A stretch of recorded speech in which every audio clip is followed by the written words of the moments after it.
practically from the time I got in. I think it's almost 3 months now. They say Michelle Bachmann, well, she led for a week. They say Herman Cain, great guy, but he led for a week. They say, well, they were there, but I'm there for 3 months. They haven't been like 3 months. Yeah. It's a long time. Never give up now. Never. Stand up. You're right.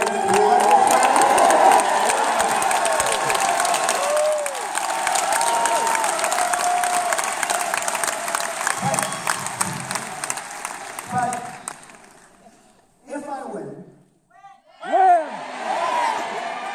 I like it. But again, you know what? When puts too much pressure on you. I always say to people, they say, how do you react? Pressure is very interesting. Because I've seen people that are really smart, they don't make it. I've seen people that are great athletes, they don't make it. They put unforced pressure on themselves. If I say if, there's much less pressure. Do you understand? Not when. Right? Am I right? Hey, I got a call from one of the biggest reporters, who actually I do have great respect for, one of the biggest. And I don't know him. And he's from a major newspaper, whose name I already mentioned. And he said to me, could I ask you one question? How does it feel? I said, how does what feel? He said, you've done something that nobody else has ever done. Tell the truth! I think I'm on 14 covers. I'm on more covers than any supermodel in history. Every magazine. By the way, People magazine, I didn't love the picture. I don't know. They did something with my nose. I don't understand. I loved People magazine. I love the people of People magazine. The story was nice, but I didn't like what they did. They screwed around with. I said, just leave me alone. Oh, Melania looked good, Baron looked good, I look like hell. I have a feeling maybe they picked the picture. They might have picked them. I don't know. But I've been on. There it is. Come here. Oh, you missed it.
You know, in New York, we have a Hispanic station.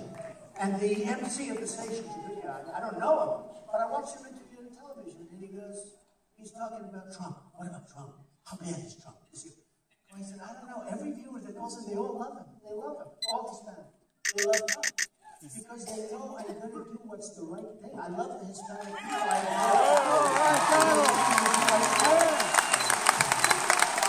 So, a couple of them. I want to just talk about this. So we have the Second Amendment, and they want to take your guns away. Let him try! It's not going to happen, and I just put a policy paper. You know, the press wants me to put policy papers, because at the beginning they say, we agree he's leading in the polls, but he can't go much longer, because he doesn't put policy papers. You know, I guarantee my IQ is much higher than any of these people. My uncle was one of the great professors at MIT. I mean, believe me, it's good genes. We believe in genes, right? So anyway, but I don't put policy. So I decided I'll put policy. So I put policy out on tax.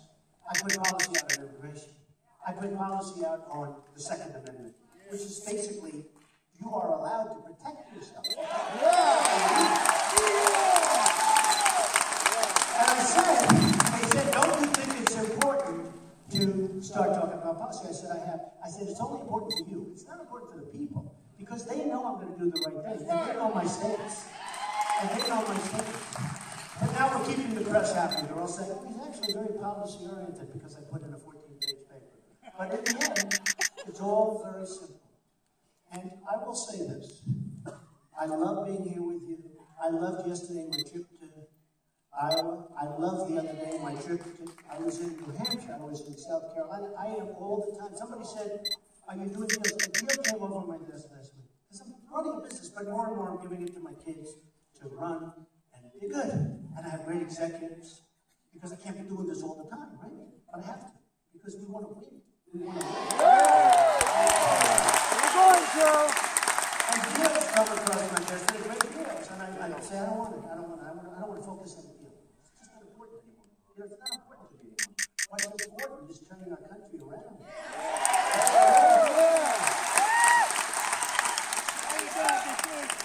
What's important to me is, and I've been saying it over the last couple of weeks, and I've never said it much before that. I can't even remember having said it before then.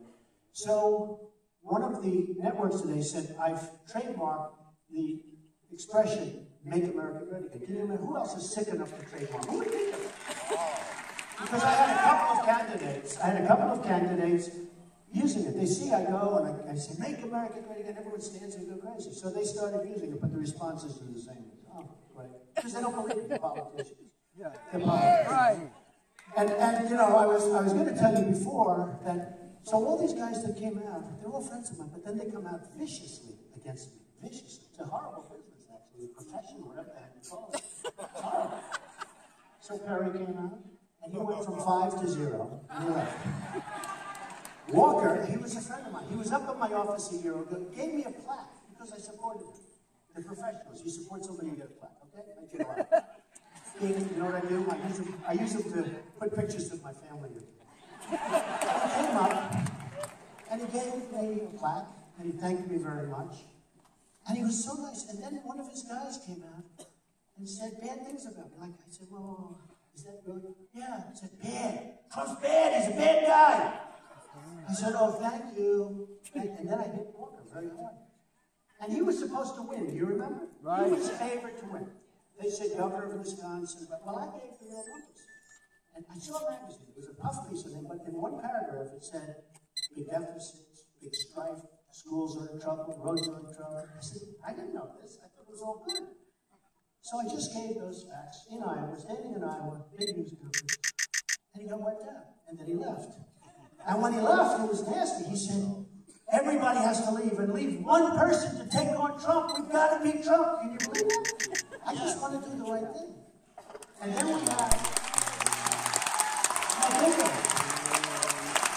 we have, Lindsey Graham.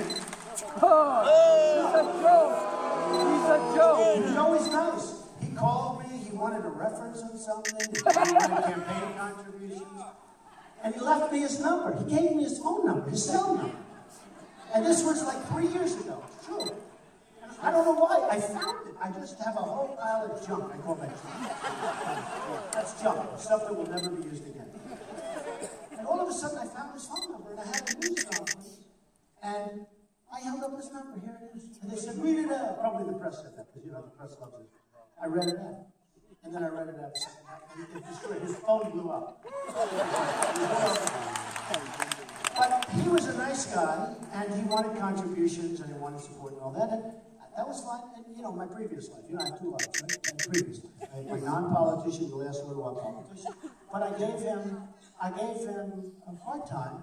He went from 3, I only counter, you know, I'm a counterpuncher. I don't start these things. Everyone says he's a bad person, he's mean. I'm not mean. I get hit by these people. So he goes out, hit me right with that beautiful red hair. Look at her, stand up with that hair. Oh, I wish I had that hair. That's good. Okay. So he hits me really hard. He's at like 2 or 3%. And I'm in the 20s and 30s. And he hits the hell out of me. I said, wow. The guy went like a campaign. He was a nice guy. What happened? He goes down to, he's at 0. Now they asked him, did they win you leave? I will never leave. I will fight mine. Now just leave. Oh, and then they have the poll in South Carolina. Now he's the senator from South Carolina. And I'm at 29 or 32, I think. Something like that. And he's at 3. Right? Now something's wrong. He's probably not going to run for office again. Honestly, I think these guys have been mortally wounded. I don't even think they can go back into it. And then we have Rand Paul. But he was another one. He was expected to win. And then he goes around before the last debate, and he's telling everybody, I'm going to attack Trump. He's not a true conservative. He was saying, yeah, but I like his ideas. I mean, he's vicious. And he's a vicious guy. He's a vicious little guy. I say, listen, cool and chill. Don't just take it easy. He's at news conferences telling everybody what a bad guy is. Now, he was another one. He was expected to win. Now, in the meantime, he's running in Kentucky and he's running here. And I have great respect for the people of Kentucky. I love that state. I love the people. But what are they, second-class citizens? Why is he running here and running there? I mean, you pick your place. But he's running here, running there. So, and I told that. And I think it's unfair for the people of Kentucky. I don't know. How do you do that? How do you do that? So he starts getting really, really vicious. And every time I see him, the things he was saying, I won't even say it because I'll say, no.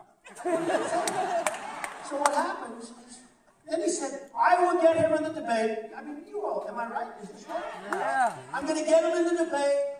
I'm going to go after him. He's not going to have a chance. I'm going to do numbers on him that are unbelievable. So my first question, I attacked him. I mean, after that, it was perfectly nice. In fact, he backed me up twice, right? He was perfectly nice. So this is sort of a crazy thing. Jeb Bush, he was doing great. Well, he's a nice guy, but he was doing great. But I immediately, you know, when I think of the president, I think of somebody, you need somebody with tremendous drive, tremendous energy, and really up here, big league, right?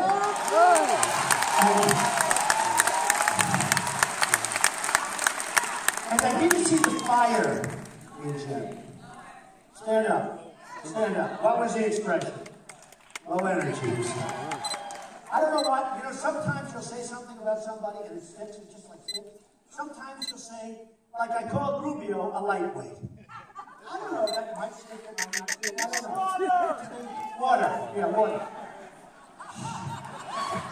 Remember the response on live television to the President's State of the Union speech? So they pick him because he's a young rising star. And he's talking, and he's sweating. I'm watching him saying, is he going to be okay? And he's sweating. And he keeps sweating. And the water's pouring down all over him. And finally he goes, and I said, was that live television? But I called him a lightweight. And, you know, he may be a nice guy. I really don't know him. I really don't. But, you know, he attacked me viciously. And Bush attacked me viciously. As vicious as he could be. Establishment. And I said, he's a low-energy individual. And somehow that would stop. I don't know if lightweight is going to stick with Rubio. Then, you know, then I attacked Carla's record because her record running a business is a disaster. She was named to the CEO Hall of Fame as one of the worst in the history of the country. But she's got that good pitter patter, like a machine gun. But I said, listen, for 10 minutes, you got a headache. You got a headache. Oh. You got a headache. And then it's funny, boy, the press loves her. They love her. I see these polls where I'm at 29, she's at 6, and they're saying, here's the headline, Carly is surging. I'm at 29. I mean, honestly, she's surging. And Ben I like, because Ben said something very nasty to me. I do, I like, he said something really nasty. Remember about my faith? I'm a religious person. I'm Protestant. Can you believe it? I'm Protestant. I'm Presbyterian. And Ben hit me in my faith. And I was all set to go after him. And then he took it back. And I can't do that. He took it back. I was all set. I was disappointed that he took it back. I didn't want him to take it back. No, I didn't want him to take it back. I was all set to go.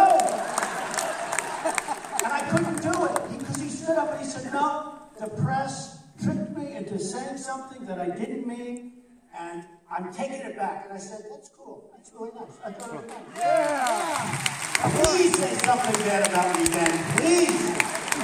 In fact, yesterday I stuck up for him. Because the press killer from the press is saying, he made a statement essentially that if there were some maniac over there shooting people, he'd charge. Okay. They said, oh, that's terrible, that's disrespectful to the people that were killed. And I didn't see it that way. No, and I said, I think he was treated unfairly by the press. And it became a big story that I stuck up. So I actually stuck up for him. It's the first time I've ever done that. You know, so, I just want to tell you, we're going to bring jobs back to this country. We're going to have Carl Icahn, one of the great business people of all time. Phil can tell you. We're going to have Phil. We're going to have the smartest, the best negotiators in the world, and I know most of them, and believe me, I know people you never heard of who are better than the ones that you did hear. We're going to have people, it's not going to be because they gave me campaign contributions, because I turned down millions. I feel so foolish. I feel so foolish. You know, my whole thing in life has been accumulation, right? Now these guys come up. One guy wants to give $5 million to my campaign. He's a lobbyist. Wants to give a fortune. I don't want it. I feel like a jerk. I said, no. Right on, right on. You know, I was in Iowa. I asked a question. I said, let me ask you a question. Supposing I'm self-funding my campaign, other than the little tiny ones where they send in, you know, women send in, we had a woman $7.59. What do you do? How can you send the money back? First of all, it's too expensive to send it back. Of course, you know, but we have these little fun, and it ends up. It's, you know, it's cute. It's beautiful. They feel invested in your campaign. If you wrote them back a letter, I'm sorry, I don't want your money. It's nasty. But I don't want money. I don't want the big money. I don't want these guys giving me $5 million, $2 million, $3 million. I don't want it. So I turn them down, and it's just so different from what I really am. And I was in Iowa, and I said to the people, we had a packed house. I said, so look, I don't feel good about turning all these people down. I actually said, I feel like a schmuck, okay? You know, how many Jewish people are in this country, right? You know, am I right? Stand up, am I right? I feel like, what am I doing? I'm turning down millions and millions of dollars. I'm taking nothing. But I asked the audience, I said, okay, look, how about if I take the money, but I swear to you I won't do anything for these people? And you know what they did? No. They stood up and they went crazy. They hated it. I said, I promise you, and here was the thing, I promise you, let me take millions of dollars from these people. I will not give them any favors. I will go out of my way not to give them favors. And everybody stood up and they just went crazy. Give it a turn. So maybe it means something. I'll tell you what, if I lose, I was stupid. Honestly. No, really. Because I don't think I get enough credit for self-funding. And I'm putting, you know, I will be putting, as time goes by, so far I've run such a campaign, I get so much publicity, I feel like crazy if I put an advertisement, what do I need it for, right? Right.